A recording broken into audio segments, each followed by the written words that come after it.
Los relatos de Pamplona, de los barrios y las historias de vida las encuentras en Personajes, un programa del canal RTP, porque en RTP mostramos lo nuestro.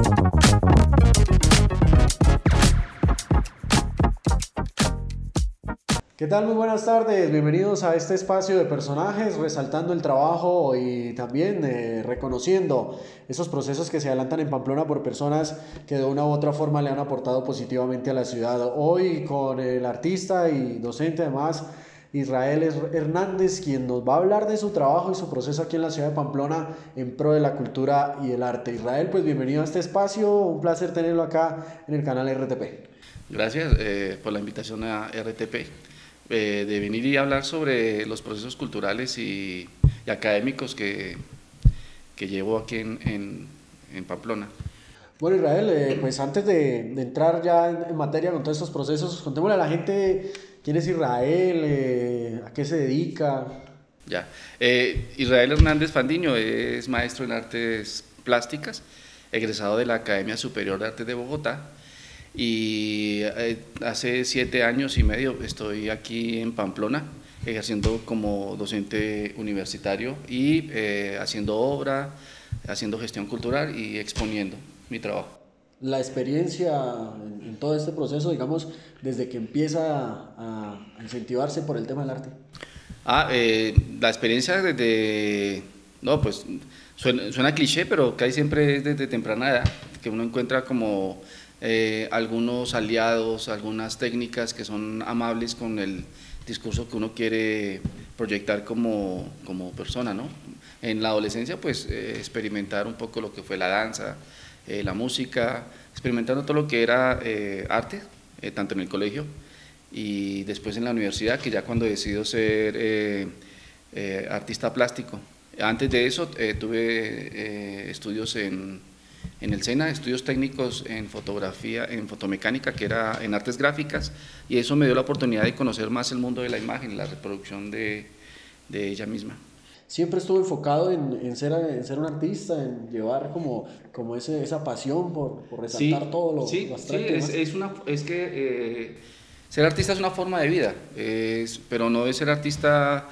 Ser artista involucra leer, estudiar, participar, crear todo el tiempo. Es una forma de vida, no es un hobby, es una forma de vida y eso te proyecta como persona. Lo interesante de ser artista es que realmente uno hace lo que quiere, sin dañar a nadie, es lo ideal. Yo estaba en Bogotá y como gestor cultural, como artista independiente, yo tengo una ONG que se llama Colectivo Blanco, está vigente todavía, y con ellos hacíamos proyectos culturales en Bogotá. En el 2014, curiosamente, recibo la invitación directa de la dirección del programa, en cabeza de Sandra Bautista. Ella me invita a ser parte del cuerpo docente. Entonces hay una anécdota, es que yo sabía que Sandra había estudiado maestría y doctorado en España, y cuando me hice la Universidad de Pamplona, pues ya mi imaginario fue pues fuera del país. Ya después caigo en cuenta por allá en enero del 2015 que se hablaba de Pamplona Norte Santander. Pues aterricé y acá estamos hace ya 7 años, ya 8 años para finalizar este. Entonces la anécdota fue ese, como mirar que existe este espacio. No conocía nada de Norte Santander, Pamplona menos, y llego a este municipio a trabajar en la Universidad de Pamplona y aquí estamos. Llega a Pamplona sin conocerla, ¿qué es lo primero que observa teniendo en cuenta pues todos los procesos que usted ya tenía mentalizados a realizar, ¿no?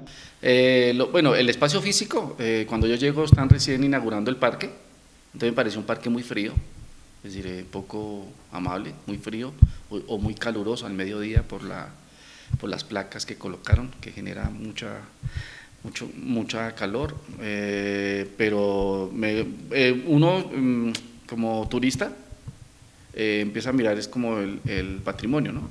El patrimonio, el frío. Encontrarse de nuevo con la neblina fue interesante, porque Pamplona tiene la misma altura de Bogotá, pero ya en Bogotá ya no hay neblina, Entonces pues me hacía acordar de pues, cuando yo iba al colegio, a temprana hora, la neblina, esas cositas como que le dan una pátina interesante al municipio.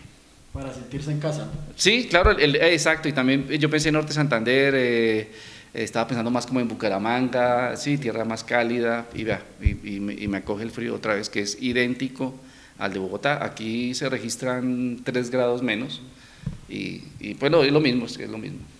¿Por qué ya no hay neblina en Bogotá? Por la contaminación, una, y por el smog y el efecto invernadero. Por lo menos Bogotá no debería tener el festival de verano, y lo tiene, ¿sí? O sea, hay una festival de verano que es en septiembre en Bogotá. Entonces, no, ese cambio es un cambio natural en todo el mundo.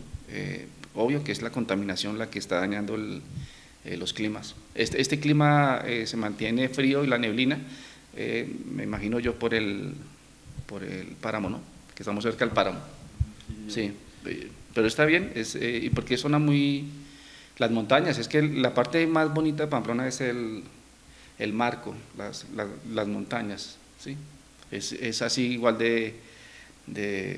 como Medellín, que es un hueco, en el sentido de la palabra, pero lo bonito de Pamplona es que es mucho más pequeña y está cobijada por las montañas. Bueno, hablaba usted de algo importante que tuvo Pamplona, y es el tema colonial. Cuando usted llega acá a Pamplona, no, en el tiempo que lleva acá en Pamplona, ha tenido la oportunidad de revisar cómo era Pamplona antiguamente a lo que hoy, pues, Sí, claro. podemos decir desafortunadamente ya no se tiene. Sí, claro, el patrimonio de Pamplona está en peligro, se mantiene en peligro en Pamplona hay un fenómeno que es la construcción. Hay mucha construcción para tan pocos metros cuadrados. Hay como un boom de construcciones.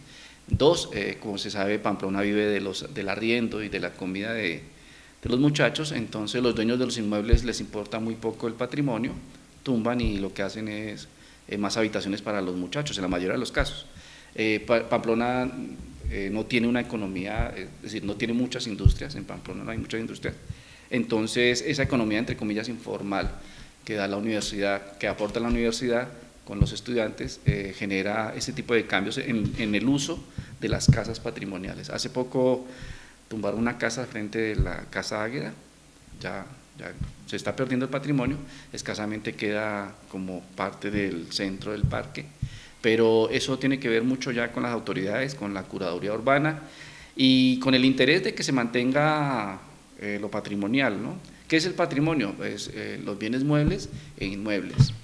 Los inmuebles son las casas y los muebles son las esculturas, todo lo que hace parte del mobiliario de la ciudad.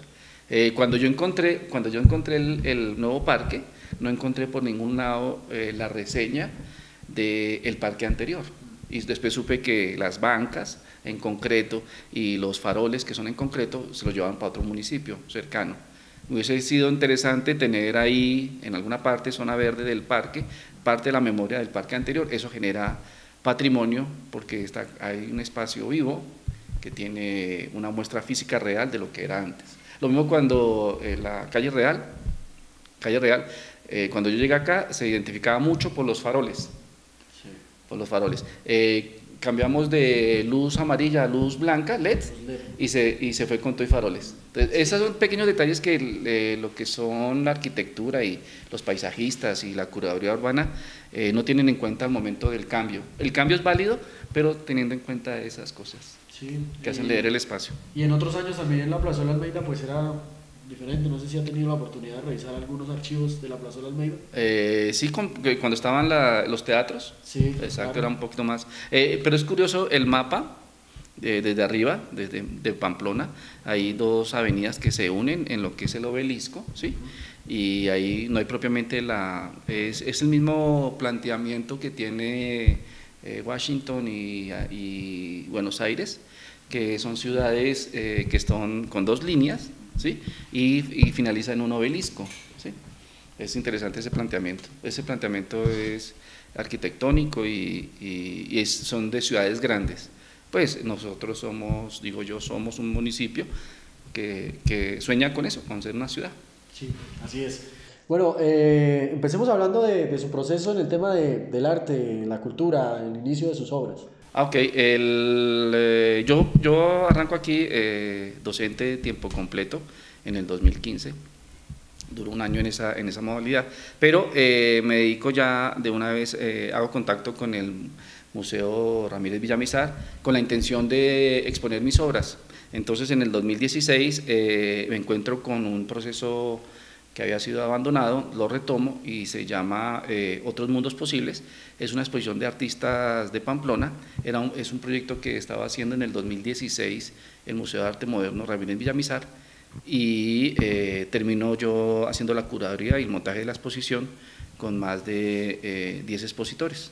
Este es un evento de Mincultura y del Ministerio de Mincultura, de la universidad y del Museo Ramírez Villamizar, y empezó yo con esas labores de gestión cultural.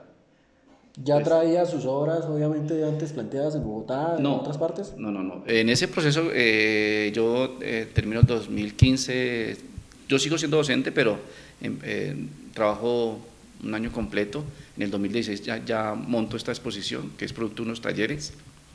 Y en ese lapso de 2015, 2016, hago las obras para la exposición Lluvia de Ideas y Paisajes, que la inauguró en marzo del 2017, con 20 obras que hice acá en Pamplona.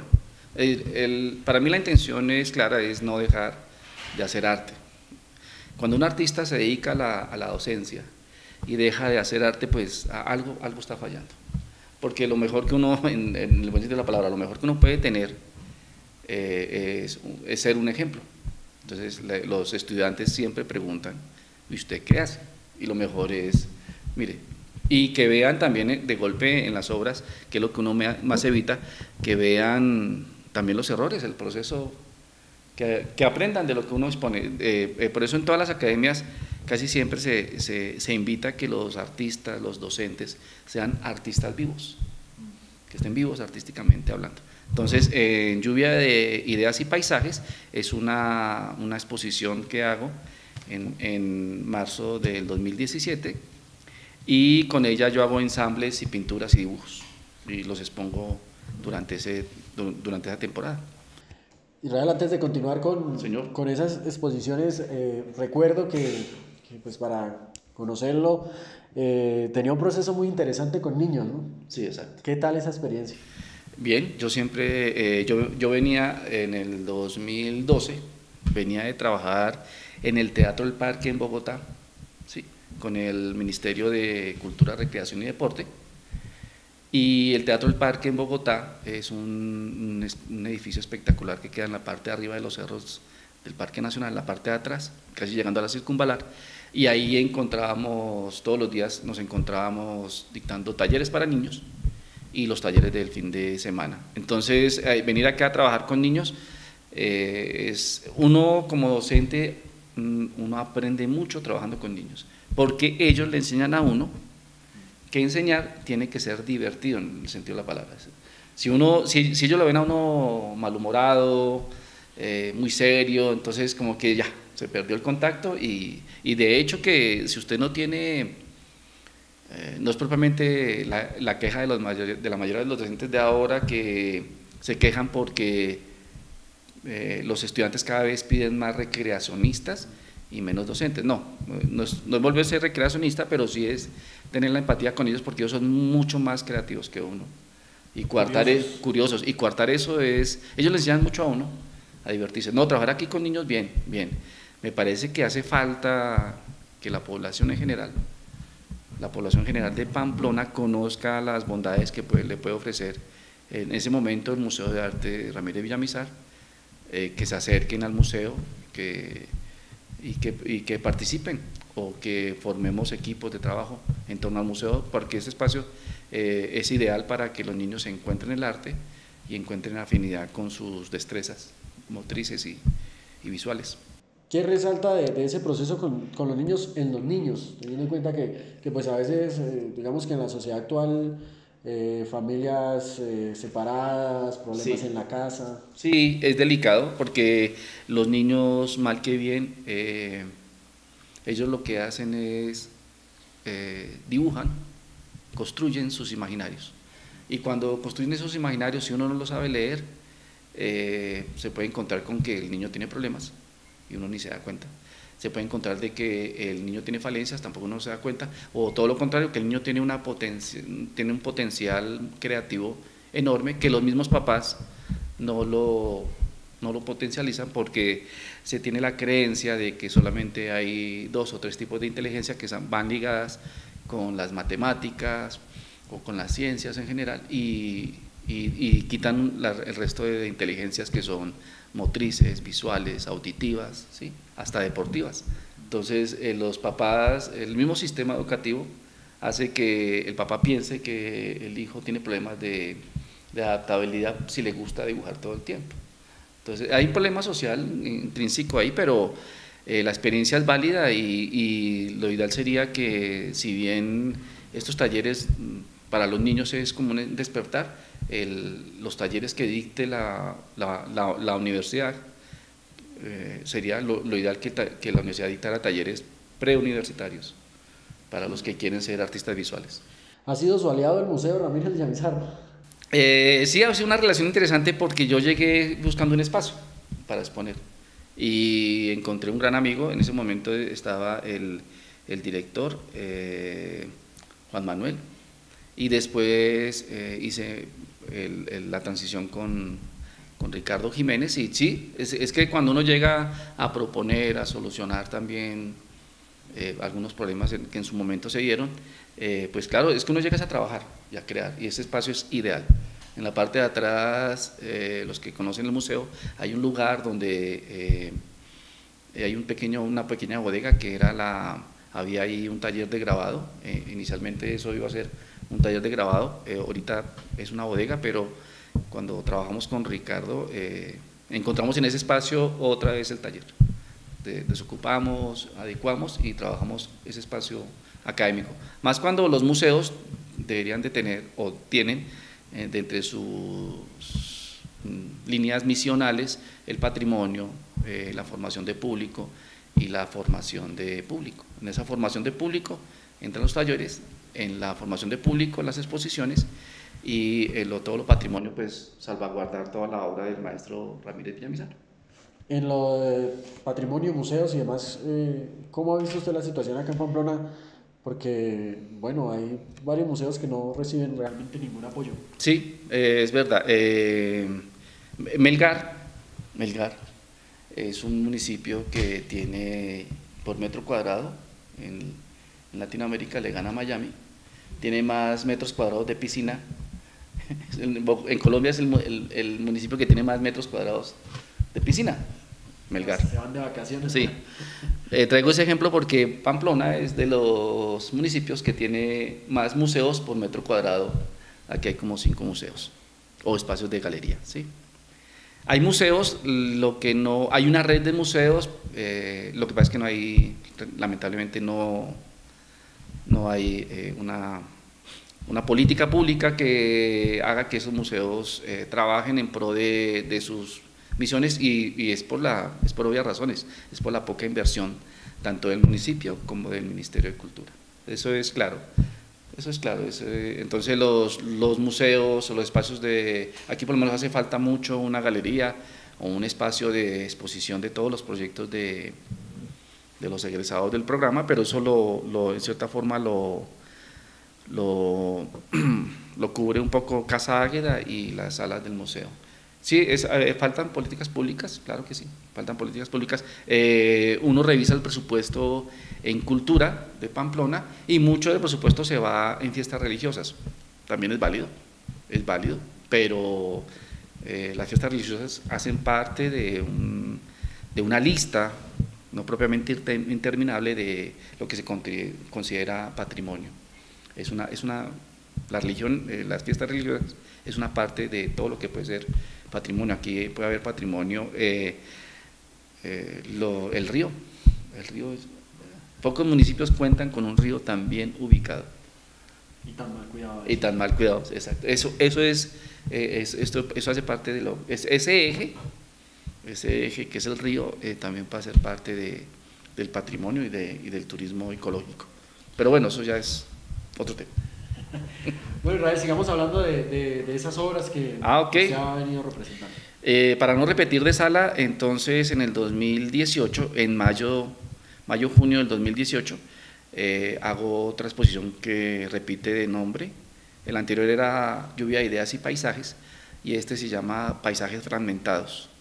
Es una reflexión que hago en torno al terrorismo de Estado en Colombia, entendido que el terrorismo son acciones que van en contra de la dignidad humana, venga del Estado o por fuera del Estado. En este caso, el terrorismo de Estado en Colombia es cuando por acción o por omisión se ven vulnerados los derechos de las personas. Esa exposición la hice en el Museo Casa Anzoátegui, ¿sí? Y las imágenes eran alusivas al derrame de petróleo, por lo menos en el Cerrejón, en el 2010, los desaparecidos políticos también del 2010, y algunas otras imágenes que tienen que ver con los errores que comete el Estado cuando no hace presencia real, es decir, por omisión. Pues lo que se conoce como las masacres, lo que se conoce como las desapariciones, pero también lo que se conoce como daños ecológicos al medio ambiente, dejar depredar la selva, la minería, no propiamente, la minería, sea legal o ilegal, la minería no funciona. Sí, siempre va a haber un daño ecológico, pero casi siempre los daños ecológicos se los atribuyen a la minería ilegal, pero la minería legal es mucho más depredadora. Entonces eso genera la exposición, el nombre de la exposición, que se llama Paisajes Fragmentados. ¿Y el norte de Santander, desde su concepto, cabe en ese abandono? ¿Norte de Santander? Sí, claro. Toda la lucha que se está dando con el páramo de Santurbán, claro que cabe, porque con una firma y con los intereses por debajo de la mesa, pues se puede acabar con algo que realmente es de toda la nación, hasta el continente, porque el agua potable es sin lugar a duda la base de la vida.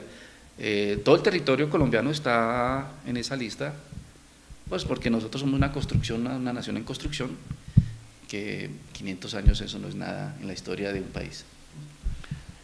Eso es como cuando usted pasa unas 10 hojas de una historia de alguien. Sí, es eso. Entonces, Paisajes Fragmentados es una reflexión en torno a esos problemas del Estado. Del Estado, porque nosotros somos el Estado también, nosotros hacemos parte del Estado. Entonces, de parte y parte. Paisajes, ¿por qué? Porque paisajes, el concepto paisaje, es una construcción que hace la humanidad. Es decir, hay dos pajaritos en el bosque, y un pajarito le dice al otro pajarito que qué bonito paisaje, eso nunca va a pasar, Son entre humanos, es entre humanos, es la humanidad la que dice qué bonito paisaje, y es como se plantea como un canon ideal de naturaleza. Entonces, cuando fragmentamos el paisaje, entonces vemos que rompieron el tubo de petróleo, el oleoducto lo tumbaron, las empresas privadas o la guerrilla o lo que sea, y eso se llama terrorismo y aplica eso. Es eso, era esa reflexión. Esa fue la segunda exposición individual que hice aquí en Pamplona, y la hice en el Museo Casa Anzoátegui, porque lo ideal de un artista es no repetir escenario, no, eso es lo ideal. ¿Por qué? Pues porque casi siempre, porque por lo menos aquí los museos no son galerías. En Bogotá usted puede mover su obra mediante el sistema de galería, pero si usted repite mucho un museo, termina siendo galería, así no venda obras, pero es un espacio continuo de exposición. Entonces ya, es decir, se le está dando un mal uso. Lo ideal sería casi siempre cambiar de escenarios. ¿Hay talento aquí en Pamplona en temas artísticos? Sí lo hay, claro, sí lo hay. Yo hice la curaduría, me hizo acordar, maestro, que yo hice la curaduría del segundo salón o el tercer salón pamplonés. Entonces me llovieron críticas porque había unos cuadros que no iban, eran como muy primitivistas, muy, sí, y había otros muy contemporáneos. Entonces, cuando yo hice ese salón como curador, el curador es el que simplemente narra una historia de lo que está pasando en el arte en ese momento, entonces me toca hacer el montaje y la curaduría, y entonces las críticas también llueven porque que usted va a colocar un cuadro como tan básico, ¿sí? Frente a uno que esté mejor elaborado. De otros artistas. De otros artistas. Sí, la pelea. Sí, sí. La persona común como uno, pues uno ya que mire bonito, pero los claro. artistas. A uno como curador le toca hacer, hay varias formas de hacer una curaduría. La primera puede ser contar una historia.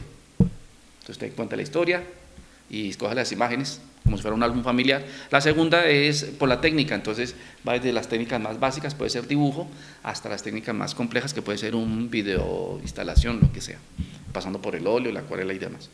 Entonces, para concluir, me hacían reclamo, entonces dije, no, mire, es que un salón es un diagnóstico de lo que hay, y de ese diagnóstico le puedo responder que sí hay talento.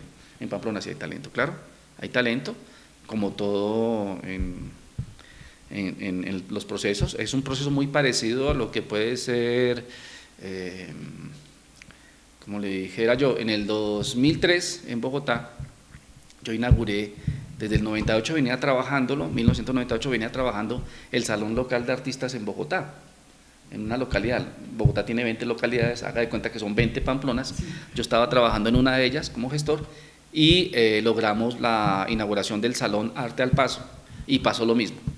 Llegan obras desempolvadas, sacadas de la sala, del comedor, y las llevan a la galería. Eso es normal, pero con el tiempo ese salón se hizo 15 años seguidos, y ya en la versión 10 o 12 ya había, la gente con el ánimo de participar ya había producido más. Exacto. Entonces eso genera, aquí está, si en Bogotá pasó eso hace 2003 para acá, estamos hablando de 2003, 2015, cuando me vine para acá, aquí estaríamos empezando ese proceso 3 años, pero vamos bien.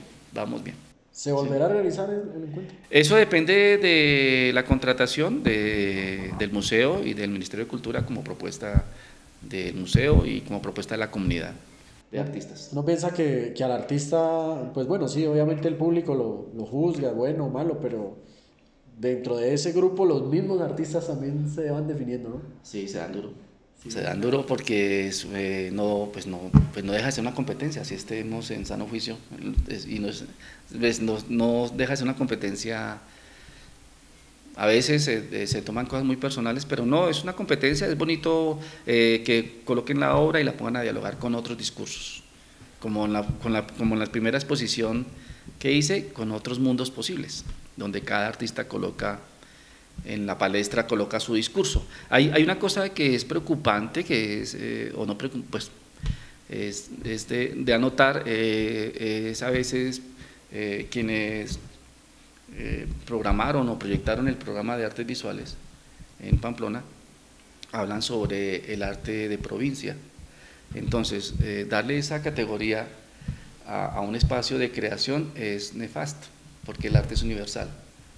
Yo no puedo pensar que aquí en el municipio de Pamplona solamente se haga arte de provincia, porque le estaría dando un tamaño muy pequeño a la capacidad de los artistas y egresados de acá, porque el arte es universal, es una plataforma.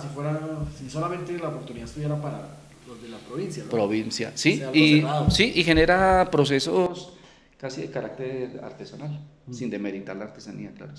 Sí, pues son buenos conceptos y que ojalá se tengan en cuenta, ¿no? Ojalá sí.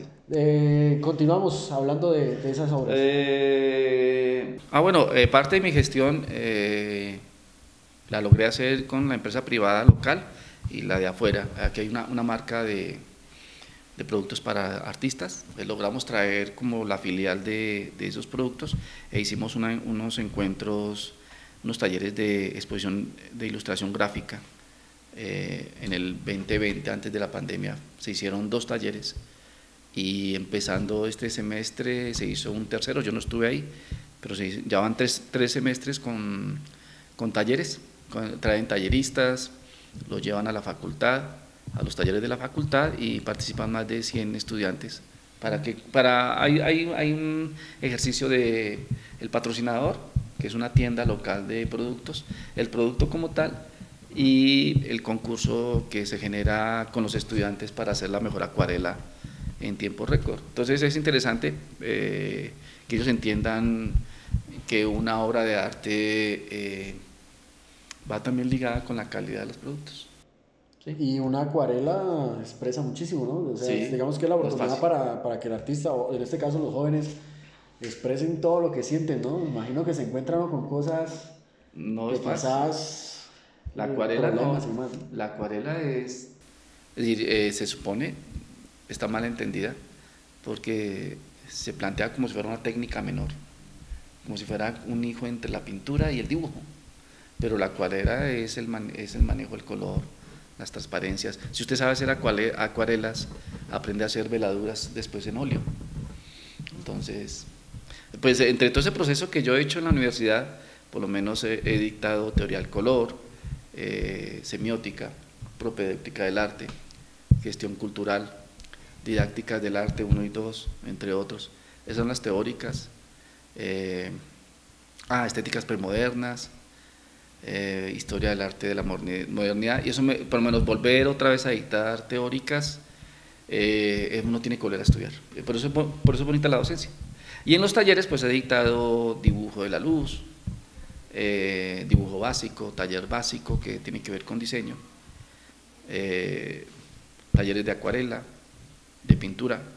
Me quedó faltando dictar escultura, pero igual, ahí estamos. Pero eso para antes de la pandemia, estábamos en el 2019 y se conmemoraban los 100 años de la Bauhaus. La Bauhaus se inaugura en 1919 en Alemania y es el inicio de lo que se conoce hoy como la Escuela de Diseño. La Bauhaus tiene en la historia de la humanidad un papel protagónico en la medida en que une las artes y los oficios. El concepto de art and craft, arte y oficio, lo hace la Bauhaus y le da el origen a lo que se conoce como diseño. Entonces hicimos una exposición con el colectivo Blanco, convocamos en Bogotá, trajimos 25 expositores, algunos de México, hay 1, 2, 5 de México, otros 4 o 5 docentes de la Facultad de Arquitectura y de la Facultad de Artes, y el resto eran artistas convocados a nivel nacional. De esa exposición hicimos la exposición aquí en el museo, el 1 de abril del 2019 inauguramos la sala aquí en el Museo de Arte Moderno Ramírez Villamizar. Después nos fuimos para Ibagué, se llamaba una galería que se llama Azul en Ibagué. Después pasamos para esta casa hermosa en Cúcuta, se me va, la Quinta. La Quinta, sí. Expusimos ahí y después terminamos la exposición exponiendo en Bogotá, en la sala de exposición de la SAP, de la Academia Superior de Bogotá. Y fue interesante llegar muchos años después, 17 años después de ser graduado, llegar con una exposición colectiva. Esta exposición se hizo con la participación de 25 artistas en total, exposición itinerante, se hizo bien el ejercicio, recursos propios, y sabe que no salió cara, es decir, a cada artista le valió 60.000 pesos, todo ese itinerario. ¿El venir y participar? Todo. Es decir, se hizo bien. ¿Cómo? Pues cada uno daba 60.000 pesos, entonces digamos que son en total 20 expositores, son millón algo, 1.200.000, casi 1.300.000, y con ese insumo se hicieron los catálogos, los cócteles de inauguración,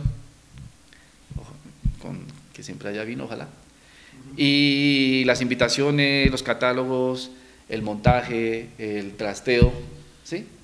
Eso lleva trabajo. Sí, entonces a mí me tocaba llegar, viajar con la obra, hacer el montaje 2 días antes, exponer. Fue interesante, fue muy interesante ese proceso de montaje. ¿Qué hace atractivo para el artista participar de eso? ¿Qué hace atractivo para el artista? Sí, La hoja de vida. Israel ve que hay va a un evento. Sí. ¿Qué le hace a usted atractivo para participar de ese evento? Pues lo chistoso de esto es que en el 2018 estábamos es que todo va como cuando usted se encuentra con los amigos. En el octubre de 2014 me encontré con lo que te decía, con el hermano de la directora de ese momento del programa de artes visuales, y me contactó directamente aquí, y aquí llegué a Pamplona. En el 2018, en octubre precisamente, había otra reunión de egresados de la Academia Superior de Arte de Bogotá, y alguien, no sé, el maestro Torres, creo que era Heiler Torres, estuvimos hablando de hacer la exposición, entonces de una la hicimos, la exposición. Teníamos a veces uno no necesita motivos para hacer obra, uno necesita son como disculpas. En este caso la disculpa era celebrar 100 años, que no se podían pasar, 100 años de la Bauhaus, y lo hicimos de una y nos fue muy bien.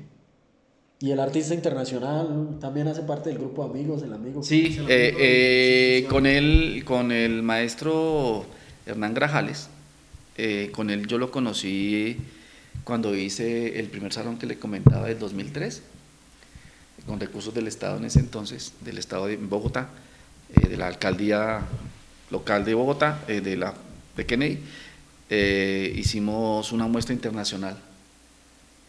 Pero es que todo ya, en el 2003, en el 2002 yo me gano un concurso de diseño industrial, ¿sí? Y eso me da la posibilidad de ir a Saint-Étienne, Francia, donde Lucho Herrera se va de cabeza. Sí. Ese es Saint-Étienne, Francia, y esa es la ciudad mundial del diseño, ¿sí? Y también yo, puede sonar anecdótico, pero es verdad, yo siempre quise saber dónde hacían las armas. Y Saint-Étienne, en sus inicios, fue una ciudad de armería. Después fue una ciudad dedicada al carbón, y después ahorita está en la ciudad internacional del diseño, Saint-Étienne, Francia. Yo fui con mi obra, que era un objeto diseñado, y tuve la oportunidad de conocer al maestro Grajales de México, y estuvimos ahí, y ahí fue cuando yo lo invité a participar en la muestra internacional de arte al Paso en Bogotá, en el 2003. Entonces esa amistad se cultiva, y lo mejor de cultivar una amistad tiene que ser basada en el arte, en el hacer. De esa experiencia en el exterior, ¿qué resalta? Que uno llega... Francia es... Sí, pues yo estuve en España y en Francia. Estuve en Barcelona, en Madrid, en Saint-Étienne, en París, en los centros culturales y museos. Pero en tema de arte es más llamativo Francia. Sí, lo que pasa es que la cultura, es decir, una cosa es la cultura y otra cosa es el entretenimiento. El entertainment que llaman los gringos, tienen el entertainment en Walt Disney, y ellos piensan que eso es cultura. Sí. Y la tienen clara porque para ellos eso es un producto nacional. Walt Disney, Disneylandia, eso, ¿cierto?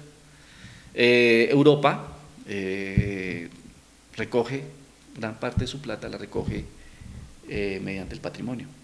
Cuando yo entré al Museo del Louvre, uno ve que es un botín de guerra. Pero usted dice, ¿esto qué hace acá? ¿Sí? Es un botín de guerra. Ellos viven de eso, viven de ¿qué? Del turismo, ¿no? Entonces, Colombia tiene 50 y 50. Nosotros tenemos una hibridación entre entender que la cultura nos puede dar plata y dejar de pensar que eso también cobija también a Pamplona. Todas estas fiestas de cumpleaños de Pamplona que solamente traen músicos, eso sea cultura, ¿sí? Yo no demerito los géneros musicales populares, pero eso va más por el lado del entretenimiento que de la cultura. ¿Qué es lo que se le ha vendido a través del tiempo? Sí, y uno ve en la televisión el mismo cartel. El mismo cartel, en todos los municipios se van de correría por todo el país. Entonces no sé quién haga eso, pero se gana un billete, es decir, y bueno, y en todos los municipios ya saben que eso es la semana cultural o los días culturales para celebrar un año más de vida, pero eso está muy lejos eso es más entretenimiento que cultura. A lo que voy es que ellos la tienen clara, Europa la tiene clara con respecto al patrimonio, ¿sí? Y nosotros la tenemos un poquito menos clara con respecto al patrimonio y cultura. Estados Unidos, para ellos la cultura es el entretenimiento. Entonces, hay unas políticas culturales que son muy eurocéntricas, entonces no vemos el patrimonio real como realmente debe ser. Por lo menos a mí me gusta ir mucho a Chitagá y a Cácota por el cuento de las lagunas. Eso es parte de nuestro deber ser patrimonial, que es la ecología, ¿no? El ecoturismo. Y Cácota sí conserva el tema arquitectónico, colonial, ¿no? Porque llega usted a Cácota y Sí. lo primero que ve, las casas antiguas. Pero, Muy bonito. pero a mí me gusta hablar mucho con la gente de donde voy. Sí, Entonces sí. me gustó mucho las fachadas, ¿no? Bueno, maestro, ya para ir finalizando, sigamos hablando pues de ese trabajo, de esos últimos trabajos ya que viene realizando. Bueno, cuando me encuentro con lo de la Bauhaus, encuentro el discurso, pues retomo el discurso del diseño, y el discurso del diseño no es ajeno a mi profesión, porque lo que le decía, lo de ganarme el segundo Premio Nacional de Diseño Industrial en el 2002, pues eso da otra visión. Y encuentro que el diseño como paradigma en la educación, eso fue un conversatorio taller que dicté con la gobernación de Santander, ¿sí? En Cúcuta, en el 2019, y fueron 3 días de taller y de teoría para los artistas locales de Cúcuta. Y fue interesante esos espacios que abre la gobernación para que los artistas se encuentren en este caso, mi intención era que encontraran en el diseño otro paradigma tanto para la educación como para la producción de arte.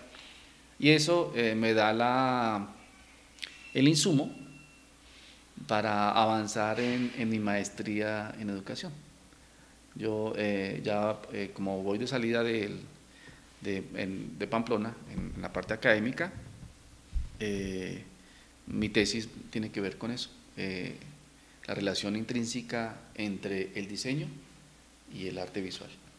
Porque el programa es un programa nuevo y hay falencias en la metodología de producción. Entonces yo lo que propongo es que se revise el diseño como posible paradigma para poder lograr que el artista piense en cómo crear su propia forma de producir, cómo hacer su diseño, que es lo que a veces los artistas en formación no entienden, que a veces aprender una técnica no quiere decir que te enseñe cómo aplicarla o qué tan funcional es.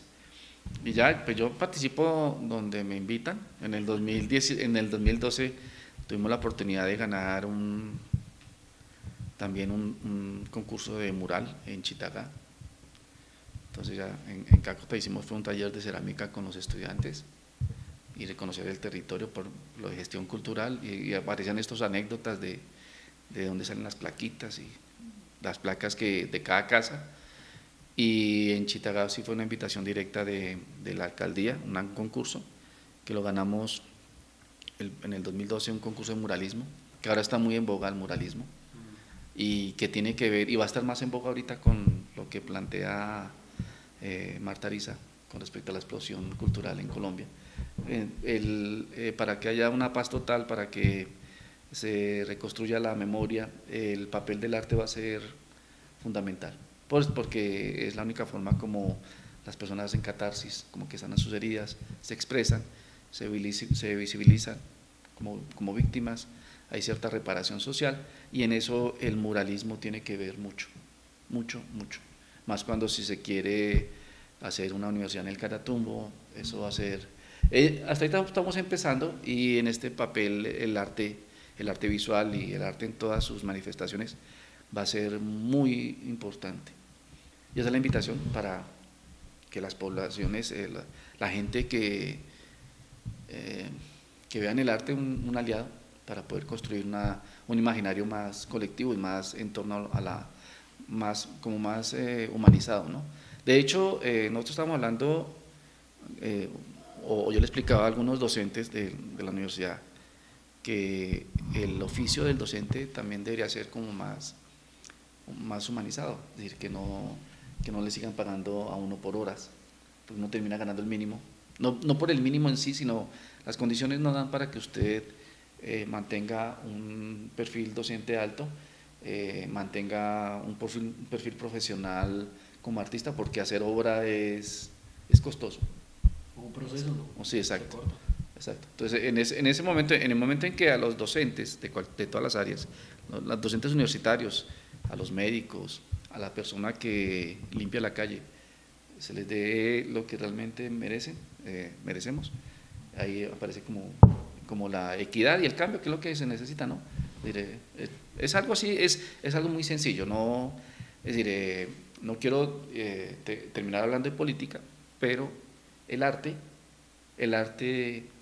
es políticamente correcto. Me explico, cuando la gente ve las obras del maestro Ramírez Villamizar en el Parque Águeda Gallardo, a veces no saben qué es eso, realmente no saben qué es eso. Por eso el manto, hay una obra que se llama El Manto, hay unas piezas que ya se le han caído porque la gente las tumba, pero no saben, pero acercarse y preguntar, no saber, eso ya es un acto político porque le cambia el imaginario. ¿Sí? Le cambia el imaginario, y ese imaginario se puede fortalecer cuando usted entra al museo y se da cuenta que hay otras formas de ver el mundo. Es eso. La palabra política política es una herramienta para acceder a algo. Usted tiene cualquier cantidad de políticas, no necesariamente tiene que ver con partidos políticos ni con acciones de poder. La política es una acción de acceder a algo, ¿no? Como la entrevista, bueno, eso es una herramienta para entender qué es lo que nos pasa a todos. Pues maestro, muchas gracias por acompañarnos y esperamos que no sea verdad lo que acaba de decirnos ahorita, que ya va de paso o va de salida mejor de ciertas partes o de Pamplona, ¿no? Sí. No sé, esperamos tenerlo acá mucho más tiempo y por supuesto entregándole todo ese conocimiento a niños, a jóvenes acá de la ciudad. Sí, ya ahorita estaba haciendo cuentas, más o menos son 7 años acá en Pamplona. Cada 7 años es una vida, dicen los que saben. Entonces el recuento que le hice ahorita fue una vida mía en Pamplona. Son el ejercicio que yo hice durante 7 años. Agradecerle a Radio Televisión de Pamplona, agradecerle a usted, Cristian, muy amable por la invitación. Y no, yo vuelvo en la medida, como todo, uno siempre vuelve a trabajar y a generar esos espacios de amistad, de trabajo. Entonces es claro que uno siempre cuenta con los amigos y ojalá que los amigos cuenten con uno. Un abrazo. Los relatos de Pamplona, de los barrios y las historias de vida las encuentras en Personajes, un programa del canal RTP, porque en RTP mostramos lo nuestro.